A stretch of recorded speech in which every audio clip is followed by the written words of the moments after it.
ভেৰগাঁৱৰ ডিমাকুছিত e-media ফৰামৰ কলা বেছ পৰিধান কৰি প্ৰতিবাদ। সাংবাদিকক আক্ৰমণৰ ঘটনাক তীব্ৰ গৰিহণা দি কলা বেছ পৰিধান ডিমাকুছি ই-মিডিয়া ফৰামৰ। অতি শীঘ্ৰে দোষীক আটক কৰি উচিত শাস্তি প্ৰদান কৰিবলৈ দাবী জনায় ডিমাকুছি ই-মিডিয়া ফৰামে।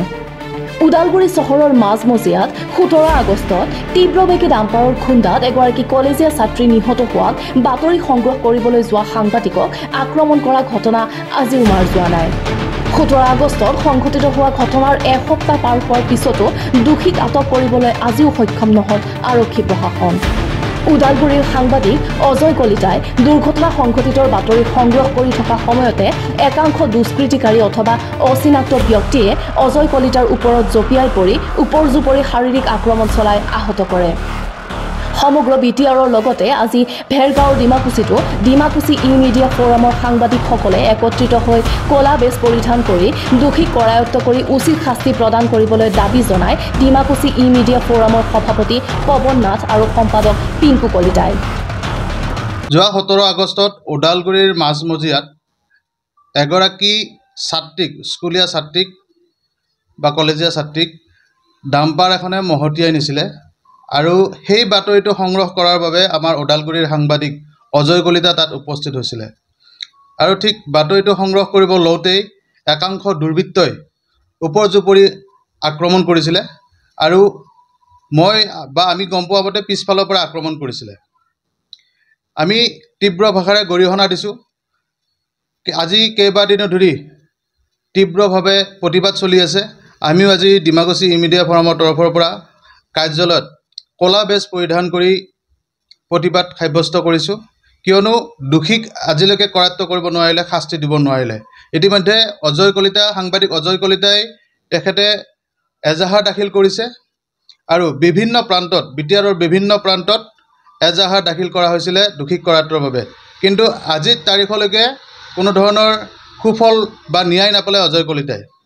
যিহেতু এটা চতুৰ্থ স্তম্ভৰ লগত জড়িত বা সমাজৰ বিভিন্ন আমি যিটো দিশ আমি উদঙাই দিওঁ, দুৰ্নীতিবিলাক আমি উদঙাই দিওঁ, যিহেতু আমি সমাজৰ হৈ লাগি আছোঁ বা লাগি থকা যায় বিভিন্ন কাৰণত। আৰু আজি অজয় কলিতা ন্যায় দাবীত আমি এনেদৰে প্ৰতিবাদ সাব্যস্ত কৰিছোঁ আৰু অতি শীঘ্ৰে দোষীক শাস্তি দি কৰায়ত্ব কৰি আমাক ন্যায় প্ৰদান কৰিব বুলি আমি আশাবাদী। আৰু আজি এনেদৰে আমি তীব্ৰ ভাষাৰে গৰিহণা দিছোঁ আজি ই-মিডিয়া ফৰামৰ পৰা। আমি আমাৰ ডিমাকুছি ই-মিডিয়া ফৰামৰ পৰা কলা বেছ পৰিধান কৰি আমি এইটো বিৰোধিতা কৰিছোঁ, যিহেতু আমি যোৱা 17 আগষ্টত সকলোৱে জানো 17 আগষ্টত যিটো ওদালগুৰি চহৰত এখন তীব্ৰবেগী ডাম্পাৰে কলেজীয়া ছাত্ৰী এগৰাকীক খুন্দিয়াই থিতাতে নিহত কৰিছিল।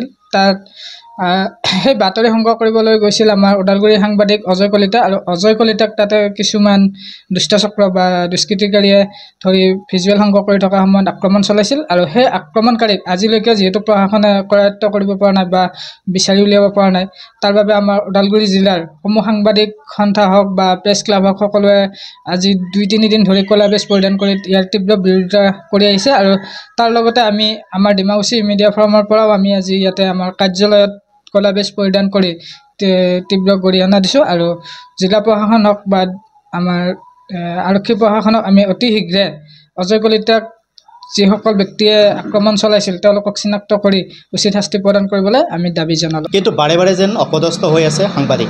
বিভিন্ন কাৰণত বাৰ্তা সংগ্ৰহ কৰিবলৈ যাওঁতেই বিভিন্নজন ক'বলৈ গ'লে সহজ ভাষাত একাংশ দুৰ্বৃত্তৰ চিকাৰ হ'ব লগা হয় এই সাংবাদিকসকল। তেনে এটি অভাৱনীয় ঘটনা 17 আগষ্টত ওদালগুৰি জিলাৰ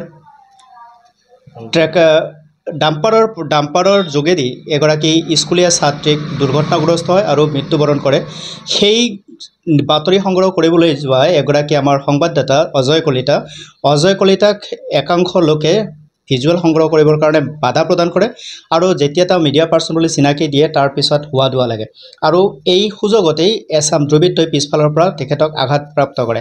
আৰু এই কথাটোৱে বৰ্তমান সংবাদ জগতত এক খলকনিৰ সৃষ্টি কৰিছে। বাৰে বাৰে উত্থাপন হৈ আহিছে যে সাংবাদিকসকল সুৰক্ষিত নহয় নেকি, গণতন্ত্ৰৰ চতুৰ্থ স্তম্ভ যদি সুৰক্ষিত নহয়, তেওঁলোকে যদি প্ৰশ্ন কৰাৰ অধিকাৰৰ পৰা তেখেতসকলক বঞ্চিত কৰা হয় বা যদি সত্য ঘটনাক উপস্থাপন কৰিবলৈ যাওঁতে সত্য ঘটনাক নিৰ্ভীক কণ্ঠেৰে প্ৰকাশ কৰিবলৈ যাওঁতে যদি তেখেতসকলে এনেধৰণৰ বাৰে বাৰে অপদস্থ বা আঘাতপ্ৰাপ্ত হয়, তেনেহ'লে সাংবাদিকতাৰ যিটো মৰ্যাদা সেই মৰ্যাদা ক্ষুণ্ণ হৈ থাকিব বাৰে বাৰে আৰু সেই ক্ষেত্ৰত সাংবাদিকসকল সুৰক্ষিত হ'বনে নহয় ইয়ালৈ এটা প্ৰশ্ন উত্থাপন হৈছে। তেনে ক্ষেত্ৰত ওদালগুৰিৰ সংবাদদাতা অজয় কলিতা বহুত বছৰ ধৰি এই সংবাদ জগতৰ লগত জড়িত হৈ আছে আৰু তেখেতৰ লগতে এই অভাৱনীয় ঘটনাটো সংঘটিত হৈছে। তাক লৈ আমি ই মিডিয়া ফৰাম ডিমাকুছী ই মিডিয়া ফৰামৰ ফালৰ পৰা আমি তীব্ৰ গৰিহণা প্ৰদান কৰিছোঁ আৰু দোষীক অতি সোনকালে চিনাক্তকৰণ কৰি দোষী সাব্যস্ত কৰি উঠি তেখেতসকলক উপযুক্তভাৱে শাস্তি প্ৰদান কৰিব লাগে, যেন তেখেতসকলে দুনাই সাংবাদিকৰ ওপৰত এনেধৰণৰ কৰ্ম কৰিবৰ কাৰণে কুণ্ঠাবোধ নকৰে। আৰু এনে ক্ষেত্ৰত বৰ্তমান ওদালগুৰি বিটিআৰ অঞ্চলৰ যিখিনি আমাৰ সংবাদদাতা আছে তেখেতসকল এই ক্ষেত্ৰটোত সজাগ হওক, সাৱধান হওক আৰু প্ৰত্যেকেই এনেকুৱা ক্ষেত্ৰত তীক্ষ্ণ দৃষ্টি ৰাখক আৰু এনেধৰণৰ যদি কোনো দুৰ্বৃত্ত দৃষ্টিগোচৰ হয় তেনেহ'লে তেখেতসকলক চিনাক্ত কৰি ৰাখক আৰু অনাগত দিনত তেখেতসকলৰ ওপৰত বিধ ব্যৱস্থা কৰাৰ কাৰণেও আমি ব্যৱস্থা গ্ৰহণ কৰিব লাগিব। গতিকে এনেধৰণৰ ঘটনা দুনাই পৰিৱৰ্তিত হওক। আমি ডিমাকুছী ই মিডিয়া ফৰামৰ ফালৰ পৰা আমি সকলোৱে আহ্বান জনাইছোঁ আৰু সংবাদদাতাসকলক একত্ৰিত হৈ এনেধৰণৰ দোষীসকলক কাৰায়ত্ব কৰি উপযুক্ত শাস্তি বিধান কৰিবৰ কাৰণে আমি আমাৰ এডমিনিষ্ট্ৰেটিভ যি আমাৰ উপায়ুক্ত মহোদয় আছে তেখেতসকলৰ যোগেদি এটি উচিত প্ৰশাসনিক ব্যৱস্থা গ্ৰহণ কৰিব বুলি আমি ইয়াৰ যোগেদি আহ্বান জনাইছোঁ। Desk report, news express Assam.